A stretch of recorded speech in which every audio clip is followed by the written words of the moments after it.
উন্নত চিকিৎসার জন্য লন্ডনে গেছেন বিএনপি চেয়ারপারসন ও সাবেক প্রধানমন্ত্রী বেগম খালেদা জিয়া।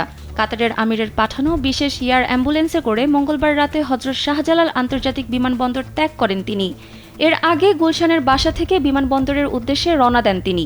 খালেদা জিয়ার উন্নত চিকিৎসা শেষে সুস্থভাবে দেশে ফেরার আশাবাদ ব্যক্ত করে ফেসবুকে স্ট্যাটাস দিয়েছেন বাংলাদেশ জামায়াতে ইসলামীর আমির ডাক্তার শফিকুর রহমান। স্ট্যাটাসে তিনি লেখেন, সাবেক প্রধানমন্ত্রী ও বিএনপি চেয়ারপারসন বেগম খালেদা জিয়ার চিকিৎসা উপলক্ষে বিদেশ সফর নিরাপদ হোক, সফল হোক। আল্লাহ তাআলা তাকে সুস্থতার পূর্ণ নিয়ামত দান করুন, আমিন। বুধবার সামাজিক যোগাযোগ মাধ্যম ফেসবুকে দেওয়া এক স্ট্যাটাসে তিনি এ কথা বলেন। 2017 সালের 16 জুলাই খালেদা জিয়া লন্ডন গিয়েছিলেন। কাম অন ব্রো, এসব অনেক কিছু আসবে আর যাবে, এক্সপার্ট কিন্তু থেকেই যাবে। শেখ হাসিনা সরকারের একাধিক মামলার পরোয়ানা মাথায় নিয়ে ওই বছরের 18 অক্টোবর দেশে ফেরেন তিনি।